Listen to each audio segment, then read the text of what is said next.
So போன வீடியோவில் நான் ஒரு எக்ஸசைஸ் கொடுத்துருந்தேன். ஸோ அந்த எக்ஸசைஸுக்கான ஆன்சர் தான் இது. ஸோ இதை ரெஃபரன்ஸ் எடுத்துக்கோங்க.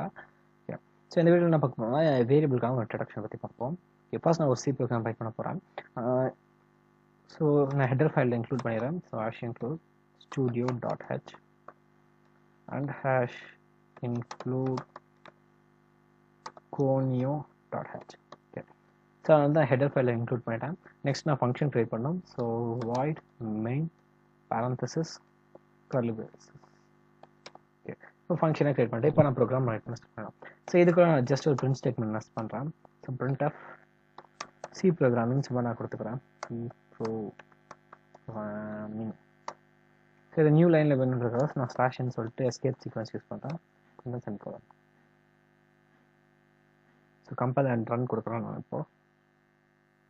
ஸோ எனக்கு சி ப்ரோக்ராமிங் சொல்லிட்டு அவுட்புட் வந்துருச்சு. எந்த இஷ்யூஸுமே இல்லை. ஓகே. ஸோ நெக்ஸ்ட் லைன் என்ன பண்ணுறேன்னா, ஸோ printf இங்கே நான் ஹலோன்னு சொல்லிட்டு கொடுக்குறேன் செமிகோலன். ஸோ இப்போ வந்து எனக்கு எரர் வரும். ஸோ இதெல்லாமே போன வழியில் பார்த்தது தான். சாலா இஸ் நாட் டிஃபைன் வருது. ஆக்சுவலாக இந்த பிரிண்ட் ஸ்டேட்மெண்ட்டில் நம்ம ஒரு சின்ன ஒரு டெக்ஸ்ட்டை பிரிண்ட் பண்ணணும்னு சொல்லிட்டா நம்ம எப்பவுமே டபுள் கோட்ஸ்குள்ளே யூஸ் பண்ணுவோம். ஸோ டபுள் கோட்ஸ்குள்ளே கொடுத்தா தான் அது வந்து டெக்ஸ்ட்டு. ஸோ இப்போ நம்ம டேரெக்டாக ஒரு நேம் ரெஃபர் பண்ணும்போது அது வந்து ஒரு வேரியபிளாக தான் ரெஃபர் பண்ணோம். ஸோ வேரியபிள் இங்கே எதுவுமே நம்ம கிரியேட் பண்ணலாம், அதனால எரர் வருது. ஸோ வேரியபிள்னா என்னன்னா டேட்டாவை ஹோல்ட் பண்ணி வச்சிருக்க ஒரு ஜஸ்ட் ஒரு பாக்ஸு. ஸோ வேரியபிள்னா டேட்டாவை ஹோல்ட் பண்ணி வச்சிருக்க ஒரு பாக்ஸ். ஸோ வேரியபிள் எப்படி கிரியேட் பண்ணுறதுனா அந்த வேரியபிள் எந்த டேட்டாவை ஹோல்ட் பண்ணி வச்சிருக்குன்னு சொல்லிட்டு அதோட டேட்டா டைப் டிக்ளேர் பண்ணும். அதாவது இப்போ நான் கொடுக்குற வேரியபிள் வந்து அந்த வேரியபிள்குள்ள நான் என்ன டேட்டா வைக்க போகிறேன், நம்பர்ஸாக ஸ்டோர் பண்ண போகிறேன்னா இல்லை டெக்ஸ்ட்டை ஸ்டோர் பண்ண போகிறேன்னா, ஸோ இது மாதிரி அது எந்த டேட்டாவில் இருக்குது, எந்த டேட்டா டைப் சொல்லிட்டு டிக்ளேர் பண்ணணும். ஸோ இப்போ நான் வந்து ஒரு வேரியபிள் கிரியேட் பண்ண போகிறேன். அந்த வேரியபிள் வந்து நான் நம்பர்ஸ் தான் ஸ்டோர் பண்ண போகிறேன். ஸோ அதுக்கு என்ன பண்ணணும்னா ஃபர்ஸ்ட் இன்டீஜர்னு சொல்லிட்டு டிக்ளேர் பண்ணணும். ஸோ இன்ட்ன்றது நம்பரை குறிக்கும். அந்த அந்த வேரியபிளுக்கான பேர். ஸோ நான் இங்கே ஏன்னு கொடுக்குறேன். நம்ம எந்த நேம்னு வச்சுக்கலாம், இது வந்து நம்ம யூசர் டிஃபைன். ஓகே, நான் ஏன்னு வச்சுருக்கேன், இல்லை வேல்யூன்னு சொல்லிட்டு நம்ம வச்சுக்கலாம். ஸோ வேல்யூ சம்திங், இது வந்து நம்மளோட டிஃபைன் தான். ஸோ நான் ஏன்னு வச்சுட்டேன், சிம்பிளாக வச்சுருக்கேன். ஓகே. ஸோ இப்போ வந்து நான் ஏன்னு சொல்லிட்டு ஒரு வேரியபிள் கிரியேட் பண்ணிட்டேன். ஸோ இதனால ஏன்ற வேரியபிள் என்ன பண்ணணும்னா நம்பர்ஸை ஸ்டோர் பண்ணி வச்சிருக்கக்கூடிய ஒரு வேரியபிள். ஸோ எங்கேருந்து பார்க்கலாம், இன்ட்டு வந்து போல்ட் ஆயிருக்கு, அந்த வாய்ட் வந்து போல்ட் ஆகுது. இதெல்லாமே கீவேர்ட்ஸ்னு சொல்லுவாங்க. ஓகே. ஸோ இப்போ நான் என்ன பண்ண போறேன்னா, ஸோ இந்த ஒரு வேரியபிள் கிரியேட் பண்ணிட்டோம்னா, ஸோ அந்த வேரியபிள் எங்கே ரெஃபர் பண்ணுறோமோ அதுக்குள்ள இருக்க வேல்யூ வந்து நமக்கு பாஸ் ஆகும். ஃபார் எக்ஸாம்பிளுக்கு இப்போ நான் வந்து ஏன்னு சொல்லிட்டு ஒரு வேரியபிள் கிரியேட் பண்ணிட்டேன்.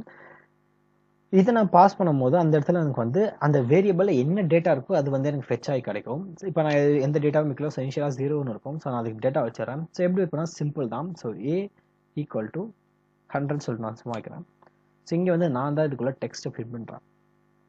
ஸோ இது வந்து டபுள் கோட்ஸ்குள்ளே ரைட் பண்ணக்கூடாது. ஸோ ரைட் பண்ண நமக்கு வந்து எரர் வரும். நம்பர்ஸ் எல்லாமே அப்படியே டேரெக்டாக ரைட் பண்ணணும். ஓகே. ஸோ இப்போ வந்து நான் என்ன பண்ணிருக்கேன்னா ஃபர்ஸ்ட் ஸ்டேட்மெண்ட்டில் ஏன்னு சொல்லிட்டு ஒரு வேரியபிள் கிரியேட் பண்ணியிருக்கேன் இன்டீஜர் டைப்பில். ஸோ அது வந்து நம்பர்ஸ் தான் ஸ்டோர் பண்ண போதும். ஸோ நெக்ஸ்ட் ஸ்டேட்மெண்ட்டில் நான் கொடுத்துருக்கேன்னா ஏக்கு ஒரு வேல்யூ அசைன் பண்ணுறேன். என்ன வேல்யூனா 100 சொல்லிட்டு நான் வேல்யூவாக அசைன் பண்ணிட்டேன். ஸோ இப்போ என்ன பண்ண போறேன்னா நான் ஏவை கால் பண்ண போகிறேன். ஸோ ஒரு வேரியபிளோ ஒரு வேல்யூவை பாஸ் பண்ணி கால் பண்ணும்போது சி லாங்குவேஜில் ஃபார்மேட் ஸ்பெசிஃபையர்னு சொல்லிட்டு ஒரு கான்செப்ட் இருக்குது.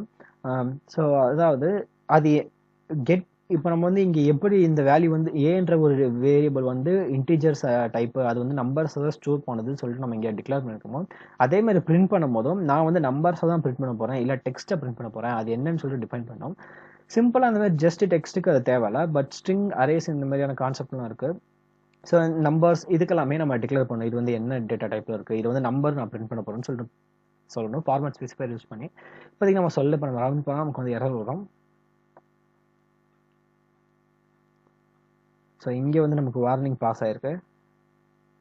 ஸோ இங்கே வந்து நமக்கு அவுட்புட் வந்து சி ப்ரோக்ராமிங் பிரிண்ட் ஆயிடுச்சு. அதுக்கப்புறம் எதுவுமே வரல. ஸோ இதுக்கப்புறம் வந்து எண்ட் ஆகிடும். ஸோ சி ப்ரோக்ராமிங் மட்டும் பிரிண்ட் ஆகிட்டு அதுக்கப்புறம் நமக்கு எந்த இதுவுமே வரல. ஸோ இதுக்கு வந்து நம்ம டிக்ளேர் பண்ணோம், இது வந்து நம்பர்ஸ் நம்ம வந்து பிரிண்ட் பண்ண போகிறோம்னு சொல்லிட்டு. ஸோ அதை எப்படி டிக்ளேர் பண்ணோம்னா, ஸோ சேம் அந்த டெக்ஸ்ட்டுக்கு முன்னாடி டபுள் கோட்ஸ் யூஸ் பண்ணோம். அண்ட் தென் %d சொல்லிட்டு யூஸ் பண்ணோம்.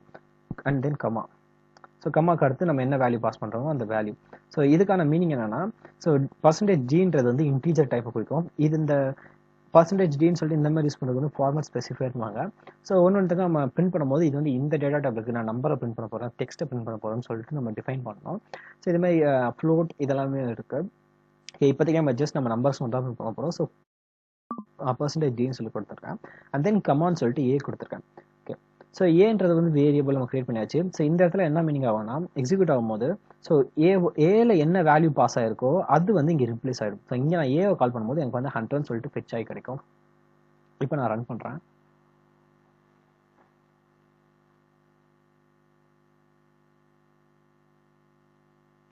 ஸோ சி ப்ரோக்ராமிங் வந்துச்சு. அடுத்த லைனில் நமக்கு 100 சொல்லிட்டு வந்துச்சு.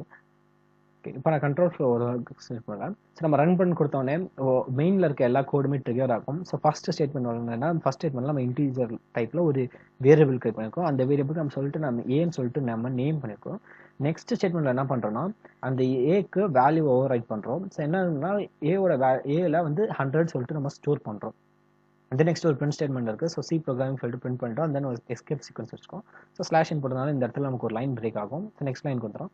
அண்ட் தென் நெக்ஸ்ட் ஸ்டேட்மெண்ட் என்ன போட்டிருக்கோம்னா print f format specify use பண்ணுறோம். ஸோ என்னன்னா இங்கே வந்து ஒரு இன்டீஜர் நம்ம வந்து பிரிண்ட் பண்ண பாஸ் பண்ண போகிறோம். ஸோ பிரிண்ட்டுக்கு இன்டீஜர் பாஸ் பண்ண போகிறோம்னு சொல்லிட்டு ஃபார்மேட் ஸ்பெசிஃபை யூஸ் பண்ணியிருக்கோம். அண்ட் தென் கம்மா வச்சு ஏன்னு சொல்லிட்டு வேரியபிளை கால் பண்ணியிருக்கோம். ஸோ இங்கே ஏன்னு சொல்லிட்டு கால் பண்ணும்போது இங்கே என்ன வேல்யூ இருக்கோ அது வந்து நமக்கு இங்கே பாஸ் ஆகும். ஃபார் எக்ஸாம்பிளுக்கு இங்கே 15 இருந்துச்சுன்னா ஸோ நமக்கு அவுட்புட்டில் வந்து 15 தான் கிடைக்கும். கம்பைல் பண்ணுவோம்.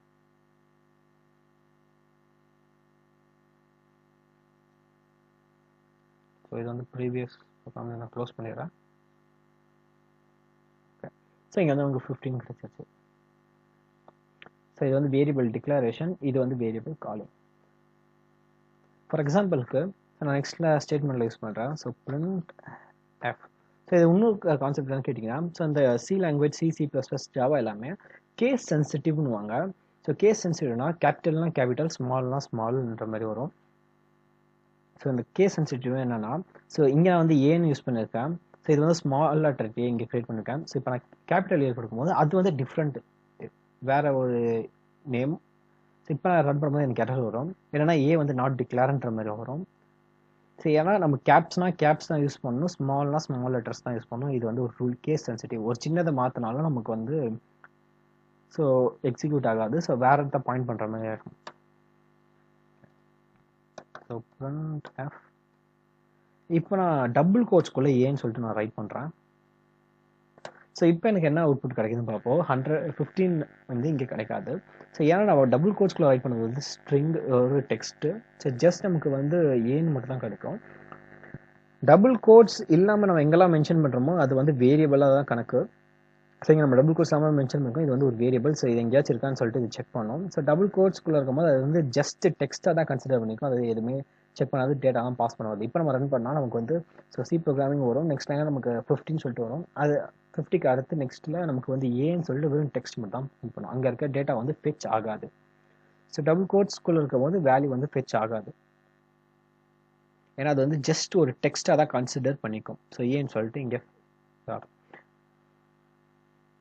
சேம் நான் இதை இங்கே இன்னொரு கூட கால் பண்ணோம். ஸோ அதுக்கு முன்னாடி என்ன டைப்னு சொல்லி டிக்ளேர் பண்ணோம். ஸோ அதனால் ஃபார்மேட் ஸ்பெசிஃபை திருப்பி நான் ஏன்னு கால் பண்ணுறேன். இப்போ வந்து நமக்கு 50-15 சொல்லிட்டு கிடைக்கும்.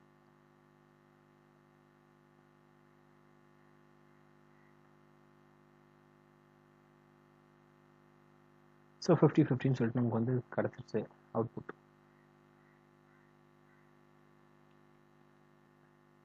ஓகே.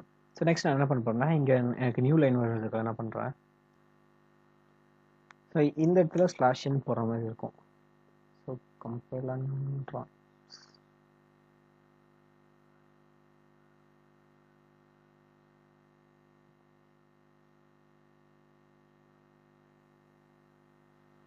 ஸோ நியூ லைனில் கிடச்சிருச்சு.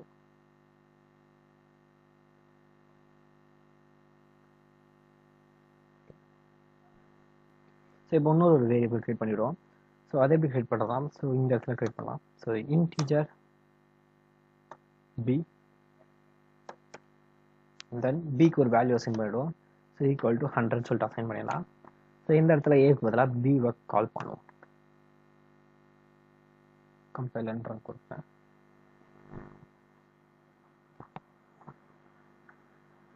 ஸோ 50-100 சொல்லிட்டு கிடச்சிருச்சு. அண்ட் தென் வேரியபிள் கிரியேட் பண்ணும்போது எப்போவுமே சி லாங்குவேஜில் ஃபர்ஸ்ட் தான் வேரியபிள் கிரியேட் பண்ணியிருக்கணும். ஸோ டைனமிக்காக கிரியேட் பண்ண முடியாது. அதாவது ஸோ பாதியில் வேறு எங்கேயாச்சும் இந்த இடத்துல இந்த மாதிரி நம்ம எல்லாரும் கிரியேட் பண்ணக்கூடாதுன்னு சொல்லுவாங்க. இது வந்து ப்ராப்பர் அப்ரோச் கிடையாதுன்னு. ஸோ முடிஞ்ச அளவுக்கு வேரியபிள் கிரியேட் பண்ணுறது எல்லாமே ஸ்டார்டிங் ப்ரோக்ராமோட ஸ்டார்டிங்லேயே இருக்கிற மாதிரி பார்க்க சொல்லுவாங்க. ஸோ இது வந்து ஒரு பேசிக்கான ரூல் மாதிரி சி லாங்குவேஜில் யூஸ் பண்ணுறது. பட் மற்ற லாங்குவேஜில் அப்படிலாம் தேவையில்ல, நம்ம டைனமிக்காக எங்கே வேணால் க்ரியேட் பண்ணிக்கலாம். ஓகே, ஸோ இன்னொரு விஷயம் என்னென்னா, ஸோ இங்கே இப்போ நான் வந்து வேரியபிளோட ஸ்கோப் வந்து பார்ப்போம். ஸோ இங்கே வந்து நான் ஏன்னு சொல்லிட்டு க்ரியேட் பண்ணியிருக்கேன். அதுக்கு ஒரு வேல்யூ அசைன் பண்ணியிருக்கேன். இங்கே இந்த இடத்துல பிரிண்ட் பண்ணும்போது என்னால் கம்பைலருக்கு தெரியுது. ஸோ ஏன்றது ஒரு வேரியபிள், அதை 15 வேல்யூபிள் சொல்லிட்டு நான் ரன் பண்ணும்போது எனக்கு வருது. ஸோ ஆக்சுவலாக இந்த ஸ்கோப் ஸோ கண்ட்ரோல் ஃப்ளோ பார்த்தோன்னா ஃபர்ஸ்ட் வந்து ஏன்னு சொல்லிட்டு ஒரு வேரியபிள் கிரியேட் ஆகும். நெக்ஸ்ட் ஸ்டேட்மெண்ட்டில் அதுக்கு ஒரு வேல்யூ அசைன் ஆகும். ஸோ நெக்ஸ்ட் பின்னு சொல்லிட்டு வேரியபிள் கிரியேட் ஆகுது. அண்ட் தென் பிக்கு ஒரு வேல்யூ அசைன் இருக்குது. And then C program print பண்ண சொல்லியிருக்கோம், அது பிரிண்ட் பண்ணிடும். ஸோ நெக்ஸ்ட் ஸ்டேட்மெண்ட்டில் என்ன பண்ணால் நம்பர்ஸ் நம்ம பிரிண்ட் பண்ணுறோம். ஸோ ஃபார்மல் ஸ்பெசிஃபையர் நம்ம டிக்ளேர் பண்ணிவிட்டு அண்ட் தென் இங்கே ஏன்னு சொல்லிட்டு ஏல இருக்க வேல்யூ நம்ம பாஸ் பண்ணுறோம். ஸோ இங்கே இருக்க டிக்ளேர் பண்ண ஏ வந்து நமக்கு இங்கே ஆக்சஸ் ஆகிடும். ஸோ இங்கே வந்து பிரச்சனை இல்லை. ஸோ இந்த ஸ்டேட்மெண்ட்டை கொஞ்சம் மாற்றி ரைட் பண்ணுவோம், நமக்கு எல்லாம் எரர் வருதான்னு சொல்லிட்டு. ஸோ இதை எடுத்துகிட்டு போயிட்டு இந்த இடத்துல வைப்போம். கம்பைல் அண்ட் ரன் கொடுக்குறேன். ஸோ 50 சி ப்ரோக்ராமிங் 100ன்னு சொல்லிட்டு எனக்கு கிடச்சிருச்சு. ஸோ எந்த எரரும் வரல. பட் ஆனால் இப்போ நான் இந்த பி ஸ்டேட்மெண்ட்டை முன்னாடி எடுத்து வந்து வைக்கிறேன். ஸோ இந்த பியை பிரிண்ட் பண்ணுற ஸ்டேட்மெண்ட்டை ஸோ இதுக்கு அடுத்து இங்கே வைக்கிறேன். ஸோ இப்போ நான் ரன் பண்ணுறேன். இப்போ எனக்கு எரர் வர என்னன்னு பார்ப்போம். ஸோ எனக்கு எரர் வந்துருச்சு. என்னன்னா பின்னு சொல்லிட்டு கிரியேட் ஆகலன்னு சொல்லிட்டு வருது. ஸோ அன்டிக்ளேர்ன்ற மாதிரி இருக்குது. பட் ஆனால் பே கிரியேட் பண்ணியிருக்கோம். ஸோ என்னன்னா அதுக்கு நெக்ஸ்ட் லைனில் கிரியேட் பண்ணியிருக்கோம். ஸோ இந்த ஸ்டேட்மெண்ட்டுக்கு அடுத்த லைனில் கிரியேட் பண்ணியிருக்கோம். பட் ஆனால் கிரியேட் பண்ணுறதுக்கு முன்னாடி நம்ம அதை கால் பண்ணுறதுனால ஸோ கம்பைலருக்கு தெரியாது பின்னு சொல்லிட்டு ஒன்று கிரியேட் ஆயிருக்கான்னு சொல்லிட்டு. ஸோ அதனால் இங்கே நமக்கு வந்து எரர் த்ரோ ஆகுது. ஸோ இப்போ இங்கே என்ன எரர்னா கம்பைலருக்கு வந்து பின்னு சொல்லிட்டு ஒரு வேரியபிள் கிரியேட் ஆகிருக்கிறதுலே தெரியல. ஸோ அதனால் எரர் வருது. ஸோ எப்பவுமே ஒரு வேரியபிளை கால் பண்ணுறதுக்கு முன்னாடி அதோட டிக்ளரேஷன் ஸ்கோப் இருக்கும், வேல்யூ அசைன்மெண்ட் எல்லாமே அதை கால் பண்ணுறதுக்கு முன்னாடி இருக்கணும். ஸோ இங்கே வந்து போஸ்ட் அதான் கால் பண்ணதுக்கு அப்புறமா தான் இங்கே நம்ம அதை அசைன் பண்ணுற மாதிரி இருக்குது. ஸோ அதனால் நமக்கு எரர் வருது. ஸோ இதை ஒரு ஸ்டெப் முன்னாடி வச்சாலும் நமக்கு எந்த பிரச்சனையும் வரும். இங்கே இடத்துல வைப்போம். இப்போ நம்ம ரன் பண்ணாலும் எந்த வித பிரச்சனையும் இல்லாமல் கோட் வந்து ரன் ஆகும். ஸோ எக்ஸிக்யூட் ஆகிடுச்சு, எந்த ஒரு ஃபால்ட்டும் நம்ம. So 50 100 C programming.